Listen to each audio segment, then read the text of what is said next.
नमस्कार। स्वागत है आप सभी का आज की क्लास में। मैं हूं आपके साथ उत्कर्ष शुक्ला और आज हम लोग बात करने जा रहे हैं भारत के स्वाधीनता आंदोलन में हुए एक ऐसे कांड की जिसने इतिहास में अपना नाम सुनहरे अक्षरों में दर्ज करा दिया। हम लोग बात करने जा रहे हैं अमर शहीदों की उस शौर्य गाथा की जिसने जो है देश में लोगों का जो है क्रांतिकारियों के प्रति नज़रिया था उसको एकदम बदल के रख दिया था। तो हम लोग आज बात करेंगे काकोरी कांड की, कैसे इस घटना को अंजाम दिया गया और किन महान क्रांतिकारियों की इसमें भूमिका रही, सभी के बारे में एकदम डिटेल से पढ़ेंगे। तो चलिए अपनी क्लास को स्टार्ट करते हैं और पढ़ना चालू करते हैं। काकोरी कांड, अमर शहीदों की शौर्यगाथा। भारत के स्वाधीनता आंदोलन में काकोरी कांड की बेहद अहम भूमिका रही है। इसी घटना के बाद से देश में लोगों के प्रति क्रांतिकारियों के प्रति लोगों का नज़रिया बदल गया था। पहले लोग क्रांतिकारियों के बारे में एक दूसरा दृष्टिकोण रखते थे कि अरे चलो, लेकिन जब ये घटना को अंजाम दिया गया तो लोगों का एक नज़रिया ही बदल गया क्रांतिकारियों के बारे में। अब वे पहले से ज़्यादा लोकप्रिय हो गए थे। फरवरी 1922 के चौरी चौरा कांड के बाद जब गांधी जी ने असहयोग आंदोलन वापस ले लिया था तब देश के युवाओं में घोर निराशा थी, लेकिन काकोरी कांड ने उस निराशा को काफ़ी कम कर दिया था। इसमें अशफाक उल्लाह खां ने अहम भूमिका निभाई थी। देश के क्रांतिकारियों का मानना था कि आज़ादी ऐसे ही नहीं मिलने वाली है, इसके लिए लड़ना होगा, लेकिन लड़ने के लिए हथियारों की ज़रूरत थी और हथियार खरीदने के लिए पैसों की ज़रूरत थी। तो इसी योजना के तहत 9 अगस्त 1925 को पंडित राम प्रसाद बिस्मिल, अशफाक उल्लाह खां के साथ 8 और लोगों ने काकोरी कांड को अंजाम दिया था।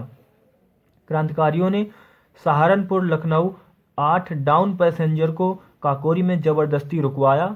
इसमें रास्ते के सभी स्टेशनों से इकट्ठा किया गया पैसा था जिसे लखनऊ में जमा किया जाना था। क्रांतिकारियों ने सवारियों व गार्ड को बंदूक की नोक पर काबू में कर लिया था। उन्होंने गार्ड के रूम में रखा सरकारी खजाने का बक्सा नीचे गिरा दिया और उसे खोलने लगे, लेकिन जब वो बक्सा नहीं खुला तो अशफाक उल्लाह खां ने अपना तमंचा मनमथ नाथ गुप्त को दे दिया और खुद हथौड़ा लेकर बक्सा खोलने लग गए और अंततः क्रांतिकारी सारा पैसा लेकर फरार हो गए। असल में जो मकसद था वो क्या था ये भी देख लेते हैं। दरअसल क्रांतिकारियों का मकसद इस पैसे से हथियार खरीदना था ताकि उनके अभियान को मजबूती मिल सके। काकोरी कांड ने अंग्रेजी सरकार को हिला के रख दिया था। इस घटना के बाद देश के कई हिस्सों में कई गिरफ्तारियां हुई। इस कांड में 10 आदमी ही शामिल थे, लेकिन 40 से ज़्यादा लोगों की गिरफ्तारी हुई थी। अंग्रेजी सरकार थी। अशफाक उल्लाह खां को दिल्ली से गिरफ्तार कर फैजाबाद जेल भेज दिया गया तथा उन पर काकोरी कांड के मुख्य साजिशकर्ता का आरोप लगा था। काकोरी कांड का ऐतिहासिक मुकदमा करीब 10 महीने तक लखनऊ की अदालत रिंग थिएटर में चला। 6 अप्रैल 1927 में इस मुकदमे का फैसला हुआ। इस मुकदमे में पंडित राम प्रसाद बिस्मिल, राजेंद्र नाथ लाहिड़ी, ठाकुर रोशन सिंह और अशफाक उल्लाह खां को फांसी की सज़ा सुनाई गई। सचिंद्र नाथ सान्याल को काला पानी और मनमथ नाथ गुप्त को 14 साल की सज़ा हुई। फिर उसके बाद योगेश चंद्र चटर्जी, मुकुंदी लाल, गोविंद चरणकर, राजकुमार सिंह और रामकृष्ण खत्री को 10-10 साल की सज़ा सुनाई गई। विष्णु सरल दुबलेस और सुरेश चंद्र भट्टाचार्य को 7 साल की सज़ा हुई। भूपेंद्र नाथ, पंडित रामदुलारी त्रिवेदी और प्रेम किशन खन्ना को 5-5 साल की सज़ा हुई। जबकि टोटल आदमी इस कांड में 10 ही शामिल थे, लेकिन देखिए कितने लोगों को सज़ा सुनाई गई। अंग्रेजी सरकार थी, सब अपने मन का करती थी। काकोरी कांड के क्रांतिकारी हिंदुस्तान रिपब्लिक एसोसिएशन, इसको HRA भी कहते हैं, इसके सदस्य थे। HRA की स्थापना 1923 में सचिंद्र नाथ सान्याल ने की थी। पहले ये क्रांतिकारी डकैती करते थे जिसमें निर्दोष लोग भी मारे जाते थे तथा धन भी कम मिलता था। बाद में इन लोगों ने सरकारी खजाने को लूटने की योजना बनाई थी। काकोरी कांड इस दिशा में एक बड़ा प्रयास था। उसके बाद क्या घटनाक्रम लिखा है देख लेते हैं। 17 दिसंबर 1927 को गोंडा जेल में सबसे पहले राजेंद्र नाथ लाहिड़ी को फांसी दी गई। 19 दिसंबर 1927 को पंडित राम प्रसाद बिस्मिल को गोरखपुर जेल में फांसी दी गई। चलते समय उन्होंने कहा था कि मालिक तेरी रजा रहे और तू ही रहे, बाकी ना मैं रहूं ना मेरी आरजू रहे, जब तक कि तन में जान रंगों में लहू रहे, तेरा हो जिक्र या तेरी ही जुस्तजू रहे। भारत माता की जय और वंदे मातरम कहते रहे थे। ठाकुर रोशन सिंह को इलाहाबाद में तथा अशफाक उल्लाह खां को फैजाबाद में फांसी दी गई थी। अशफाक उल्लाह खां साहब को जो है जो है क्या नाम शायरी लिखने का बड़ा वो था, उनमें जज्बा था एक। उन्होंने अपना एक अंतिम गीत लिखा था, तंग आकर, उनका जो गीत लिखा था वो अंतिम ही था, मतलब कहने का, तंग आकर हम भी उनके जुल्म से बेदाद से, चल दिए सुए दम जिंदाने फैजाबाद से। 19 दिसंबर को जब अशफाक उल्लाह खां का पार्थिव शरीर शाहजहांपुर ले जाया जा रहा था तो रास्ते में बालामऊ स्टेशन पर गाड़ी रुकी। तब एक साहब सूट बूट में गाड़ी के अंदर आए थे और कहा, हम शहीद आजम को देखना चाहते हैं। उन्होंने पार्थिव शरीर के दर्शन किए और कहा, मैं अभी आता हूँ। ये कोई और नहीं था, ये चंद्रशेखर आज़ाद थे। तो उन्होंने कहाँ देखा कि जो गाड़ी रुकी थी बालामऊ स्टेशन पे, तो अंदर आए भेष बदल के ताकि कोई पहचाने ना, और उनको देखा और उसके बाद चले गए थे। काकोरी कांड में अंग्रेजों ने चंद्रशेखर को बहुत ढूंढा पर वो अंग्रेजों को धोखा देने में सफल रहे। अंततः 27 फरवरी 1931 को इलाहाबाद के अल्फ्रेड पार्क में अंग्रेजों का सामना करते हुए वे अपनी ही गोली से शहीद हो गए थे। अब शाहजहांपुर का बड़ा जो है जिक्र हुआ है, क्योंकि शाहजहांपुर को शहीद नगरी भी कहते हैं, उसको शहीद नगरी का दर्जा दिया गया है। अब शाहजहांपुर स्टेशन के बारे में थोड़ा पढ़ते हैं, जो इस कांड में उसकी क्या भूमिका रही शाहजहांपुर स्टेशन की।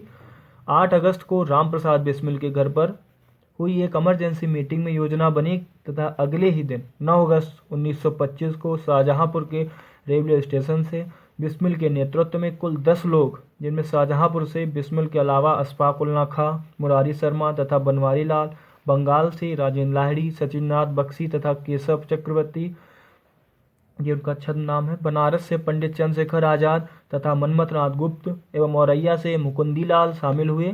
सभी लखनऊ सहारनपुर पैसेंजर में सवार हुए। अवरुद्धता, इसको पढ़ते हैं।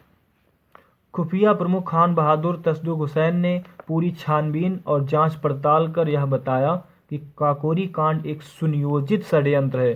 पुलिस ने बिस्मिल के साझेदार बनारसी लाल को पकड़ लिया तथा काकोरी कांड का पूरा भेद पता कर लिया। तो ये अवरुद्धता आ गई थी। इस मामले में भारत भर से 40 लोगों को अवरुद्ध किया गया तथा उनके नाम व स्थान इस प्रकार हैं। जगह का नाम जो है उनके अवरुद्धता का स्थान है, ठीक है, जहां से पकड़ा गया था।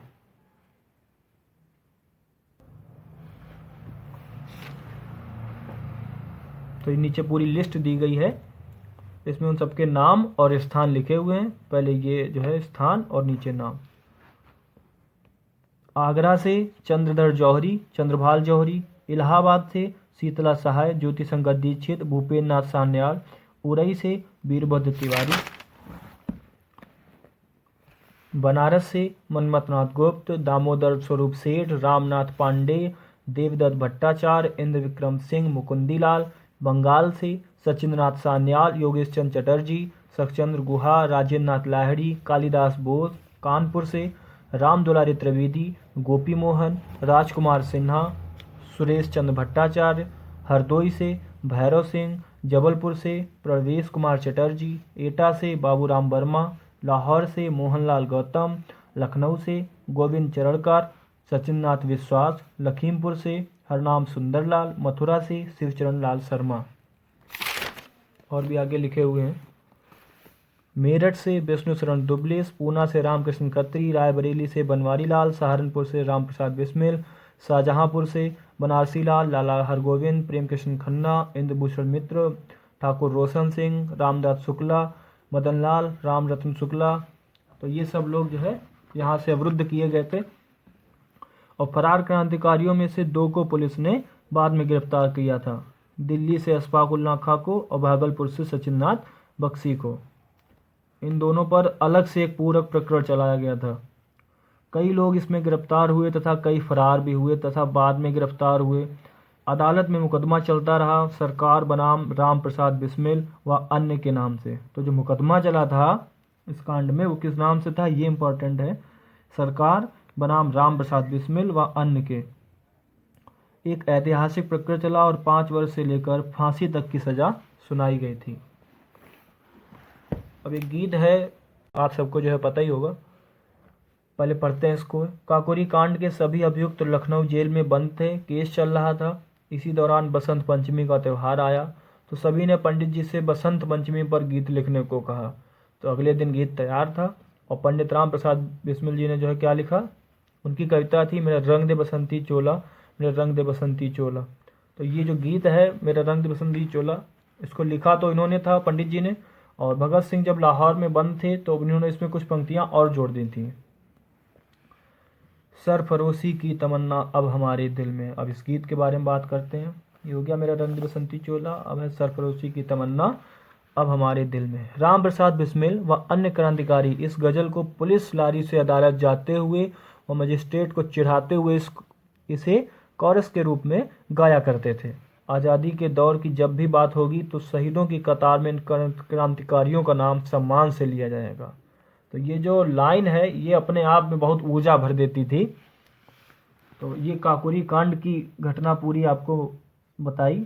अब कुछ जो है जीवन परिचय दिया गया है क्रांतिकारियों के। तो पहला लिखा है पंडित राम प्रसाद बिस्मिल। शॉर्ट में पढ़ लेते हैं पूरा जीवन परिचय क्रांतिकारियों का। इनका जन्म 11 जून 1897 कहाँ हुआ था? शाहजहांपुर में हुआ था, उत्तर प्रदेश, भारत में। मृत्यु 19 दिसंबर 1927 को गोरखपुर में, भारत। उम्र थी इनकी 30 वर्ष लगभग क्या 30 ही वर्ष थी। संगठन किसमें जो है जुड़े थे? Hindustan Republic association. उनके पिताजी का नाम मुरलीधर और माताजी का नाम मूलमती था। और मूवमेंट जो है इंडियन इंडिपेंडेंस मूवमेंट। सेकेंड है ठाकुर रोशन सिंह जी। जन्म कब हुआ था? 22 जनवरी 1892, शाहजहांपुर, उत्तर प्रदेश, भारत। मृत्यु 19 दिसंबर 1927, इलाहाबाद, प्रयागराज, उत्तर प्रदेश, भारत। संगठन जिसमें जुड़े थे हिंदुस्तान रिपब्लिक एसोसिएशन। मूवमेंट क्या था? Indian independence movement. पिताजी का नाम ठाकुर जंगी सिंह, माताजी का नाम कौशल्या देवी। अशफाक उल्लाह खां साहब। जन्म 22 अक्टूबर 1900 को, शाहजहांपुर, भारत, उत्तर प्रदेश। मृत्यु 19 दिसंबर 1927, फैजाबाद, अयोध्या, उत्तर प्रदेश, भारत में। संगठन जिसमें जुड़े थे हिंदुस्तान रिपब्लिक एसोसिएशन। पिताजी का नाम शफीक उल्लाह खां, माताजी का नाम मजहूर उन निसा, और अपना दूसरा नाम शायरी में जो है हसरत लिखा करते थे ये। बस नाम इनका जो है अशफाक उल्लाह खां था, लेकिन जो शायरी में अपना नाम हसरत लिखते थे। उसके बाद राजेंद्र नाथ लाहिड़ी जी। जन्म 29 जून 1901, पाबना जिला, बांग्लादेश। मृत्यु 17 दिसंबर 1927, गोंडा, भारत में। संगठन हिंदुस्तान रिपब्लिक एसोसिएशन वही। पिताजी का नाम क्षितिज मोहन लाहिड़ी। नेक्स्ट है पंडित चंद्रशेखर आज़ाद जी। जन्म 23 जुलाई 1906, भावरा, अलीराजपुर, मध्य प्रदेश, भारत। मृत्यु 27 फरवरी 1931, Chandrashekhar Azad park, Alfred park का नाम जो है अब चंद्रशेखर आज़ाद पार्क कर दिया गया है, इलाहाबाद या प्रयागराज, उत्तर प्रदेश, भारत। पिताजी का नाम सीताराम तिवारी, माताजी का नाम जागरणी देवी। संगठन जिसमें जुड़े थे Hindustan socialist Republic association. Movement क्या था? Indian independence movement. तो ये सब जो है क्रांतिकारियों का, जो सबका तो नहीं, कुछ मुख्य जो इस काकोरी कांड में शामिल थे उनका कुछ शॉर्ट में जीवन परिचय मैंने बताया आपको।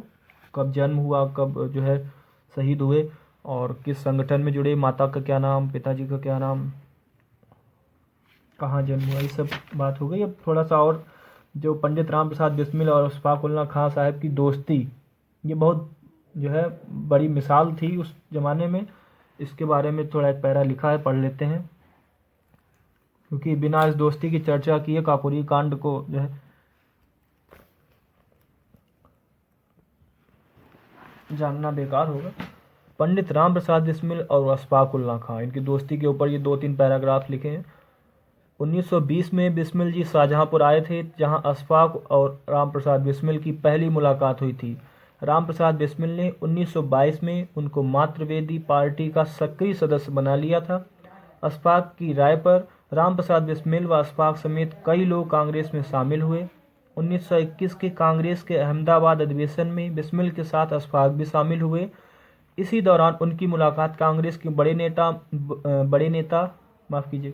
मौलाना हसरत मोहानी से हुई। इस अधिवेशन में मौलाना ने पूर्ण स्वराज का प्रस्ताव रखा, जिसका गांधी जी ने विरोध किया था। इस पर शाहजहांपुर के कांग्रेसी स्वयंसेवकों ने गांधी जी का विरोध किया। इसी तरह 1922 में असहयोग आंदोलन को जब गांधी जी ने वापस ले लिया था, तब गया अधिवेशन में कांग्रेस के स्वयंसेवकों ने इसका कड़ा विरोध किया। इससे गया कांग्रेस में दो दल बन गए थे, स्वराज पार्टी, क्रांतिकारी पार्टी। इसके बाद अशफाक व बिस्मिल क्रांतिकारी पार्टी से जुड़ गए। काकोरी कांड में अशफाक उल्लाह खां ने महत्वपूर्ण भूमिका निभाई। 26 सितंबर 1925 को इस घटना में शामिल कई लोग गिरफ्तार किए गए, पर अशफाक पुलिस की आंखों में धूल झोंककर फरार हो गए। बाद में उनको दिल्ली से गिरफ्तार कर लिया गया और 19 दिसंबर 1927 को फांसी दे दी गई। उन्होंने कहा था, मेरे हाथ इंसानी खून से कभी नहीं रंगे।